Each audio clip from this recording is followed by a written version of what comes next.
नमस्कार दोस्तों, मेरा नाम है अंशुमन नायक और आप सभी का बहुत बहुत स्वागत है इंडियन डिफेंस न्यूज के डिफेंस टॉक सीरीज में, जहां पर हम रोज नए नए डिफेंस अपडेट्स के बारे में बात करते हैं। तो चलिए देर न करते हुए आज की वीडियो शुरू करते हैं।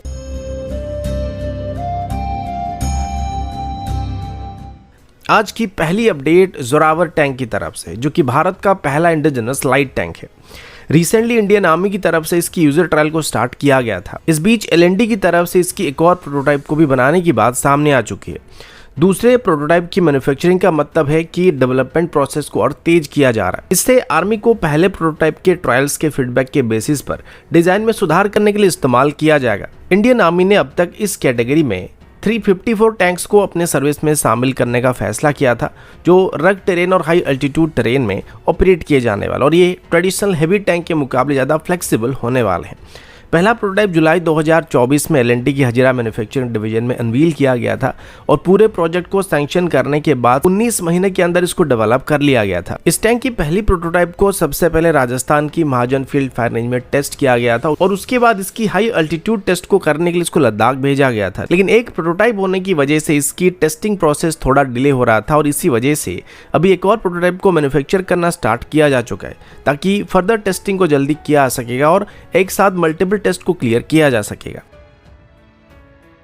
अगला अपडेट प्रोजेक्ट 75I की तरफ से, जिसमें इंडियन नेवी के लिए अभी 6 एडवांस डीजल इलेक्ट्रिक सबमरीन को खरीदा जाने वाला है। फिलहाल अभी इसमें जो कंपटीशन है वो स्पेन की नवंतिया और जर्मनी की टीकेएमएस के बीच होने वाली है। अभी तक दोनों ही वेंडर की तरफ से अपनी अपनी सबमरीन और एआईपी सिस्टम का डेमो इंडियन नेवी को दिया जा चुका है, जिसके बाद उम्मीद किया जा रहा था कि सिलेक्शन प्रोसेस जल्दी ही स्टार्ट होने वाला है। लेकिन अभी इसमें कुछ और दिक्कत सामने आ रही है। पहला प्रॉब्लम ये है कि नेवी एक एआईपी सिस्टम को सिलेक्ट करना चाहती है जो कि पहले से ऑपरेशनल कंडीशन में मौजूद होगा, और फिलहाल सिर्फ जर्मनी के पास ही एक्टिव एआईपी सिस्टम मौजूद है। लेकिन दिक्कत ये है कि जर्मनी की जिन टाइप 212 क्लास की सबमरीन में इन एआईपी सिस्टम को इंटीग्रेट किया गया था, उन सबमरीन का डिस्प्लेसमेंट बस 2000 टन के आसपास है, जबकि इंडियन नेवी को जिन सबमरीन को ऑफर किया जाएगा वो इंडियन नेवी की स्पेसिफिकेशन के हिसाब से एक स्ट्रेच्ड आउट वेरिएंट होने वाला और इनका डिस्प्लेसमेंट 3000 टन तक होने वाली। अब कंसर्न ये है कि अभी ये जो existing AIP system type 212 class की सबमरीन में मौजूद है,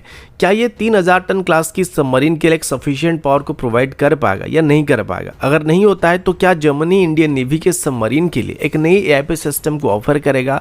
दूसरी तरफ स्पेन की बात करें तो स्पेन की तरफ से जो एआईपी सिस्टम भारत को ऑफर किया गया था वो सबसे मॉडर्न एआईपी सिस्टम में से एक है, लेकिन अभी रिसेंटली स्पेन की तरफ से इसको अपनी सबमरीन में इंटीग्रेट करना स्टार्ट किया गया और इसके टेस्ट को कंप्लीट करने में 2025 के एंड या 2026 की पहले क्वार्टर तक का समय लग जाएगा। सेम टाइम पर अगर जर्मनी अपनी एग्जिस्टिंग एआईपी सिस्टम के एक विगर वेरिएंट को भारत को ऑफर करता है तो उसको भी पहले टेस्ट किया जाने वाला और उसके बाद वैलिडेट करने के बाद सबमरीन को सिलेक्ट किया जाने वाला, और इन्हीं सब कारणों की वजह से अभी प्रोजेक्ट 75I फिर से डिले होने की उम्मीद किया जा रहा है।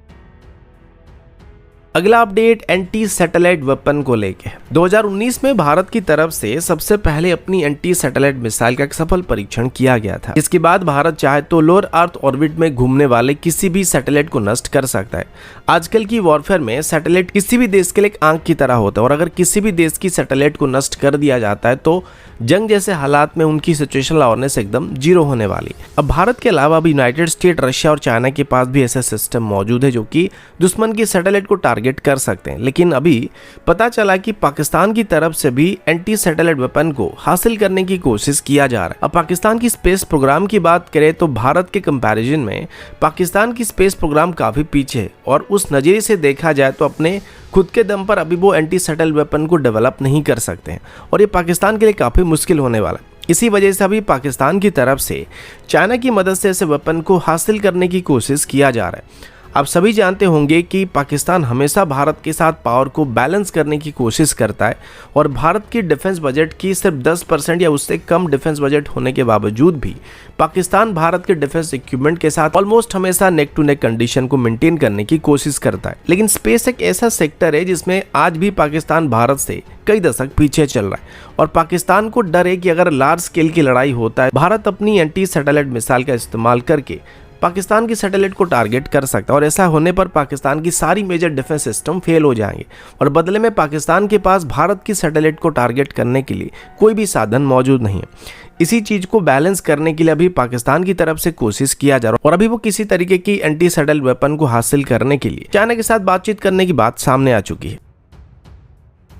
अगला अपडेट इंडियन आर्मी की तरफ से है। इंडियन आर्मी ने रिसेंटली एक रिक्वेस्ट फॉर प्रपोजल को इशू किया जिसमें 10,276 मल्टी स्पेक्ट्रल कैमोफ्लेज नेट को खरीदने की बात की गई है। ये एडवांस कैमोफ्लेज टेक्नोलॉजी डेजर्ट और सेमी डेजर्ट एनवायरमेंट्स में क्रिटिकल मिलिट्री एसेट जैसे कि टैंक्स, रडार्स और हमारे आर्टिलरी गन्स को एनिमी डिटेक्शन से बचाने के लिए इस्तेमाल किया जाने वाला है। मल्टी स्पेक्ट्रल कैमोफ्लेज नेट को मेनली हमारे क्रिटिकल डिफेंस सिस्टम को दुश्मन की सैटेलाइट्स और सर्वेलेंस सिस्टम से सेफ रखने के लिए इस्तेमाल किया जाएगा, फिर छुपाने के लिए डिज़ाइन किया गया है। आमतौर पर कैमोफ्लेज टेक्नोलॉजी पुराने ज़माने से ही चलता आ रहा था, जिसको आसान भाषा में हम वातावरण के साथ घुल मिल जाना या दुश्मन की नज़र से छुप के रहना कह सकते हैं।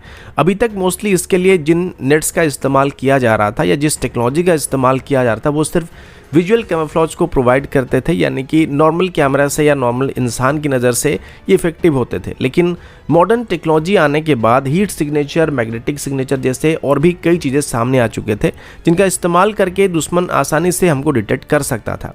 तो अभी ये जो नेट्स खरीदे जाने वाले हैं ये ट्रेडिशनल कैमोफ्लेज टेक्नोलॉजी के मुकाबले काफ़ी एडवांस होने वाले हैं। ये डायरेक्ट साइड से कंसीलमेंट को प्रोवाइड करने के साथ साथ थर्मल प्रूफ को भी प्रोवाइड करते हैं और आरसीएस को भी थोड़ा रिड्यूस करते हैं। यानी कि ये सिर्फ दुश्मन की नज़र से ही नहीं बल्कि दुश्मन की थर्मल इमेजर से और रडार जैसे इक्विपमेंट से भी हमारी सिस्टम को सेफ रखने वाले हैं। डेजर्ट और सेमी डेजर्ट टेरेन के लिए बनाए जाने वाले मल्टी स्पेक्ट्रल कैमोफ्लेज नेट काफ़ी ड्यूरेबल और एडेप्टिव होने वाले हैं। ये उन एनवायरनमेंट की स्पेसिफिक कलर और लाइट कंडीशन के साथ परफेक्टली ब्लेंड होते हैं, चाहे वो दिन हो या फिर रात हो। इनका सील्ड कंडीशन में 10 साल तक का लाइफ स्पैन है और सील ब्रेक होने के बाद इनको 150 हैंडलिंग तक या 7 साल तक इस्तेमाल किया जा सकता है। एक हैंडलिंग की बात करें तो इसमें एक बार इसको अनपैकिंग करना, सेटअप करना और दोबारा रीपैक करना शामिल होता है, यानी कि कुल मिलाकर इसको 150 बार इस्तेमाल किया जा सकता है। कुल मिलाकर इंडियन आर्मी की तरफ से जो सिस्टम अभी खरीदे जाने वाले ये आर्मी के ऑपरेशनल रेडीनेस और सर्वाइविलिटी को बूस्ट करने के लिए एक बहुत ही इंपॉर्टेंट स्टेप होने वाला है, जो कि हॉस्टाइल एनवायरनमेंट्स के दौरान और जंग जैसे हालात में हमारे लिए एक काफ़ी एज को प्रोवाइड कर सकता है। तो दोस्तों अभी के लिए इतना ही, मिलता हूँ आपसे अगले वीडियो में, तब तक के लिए जय हिंद, वंदे मातरम।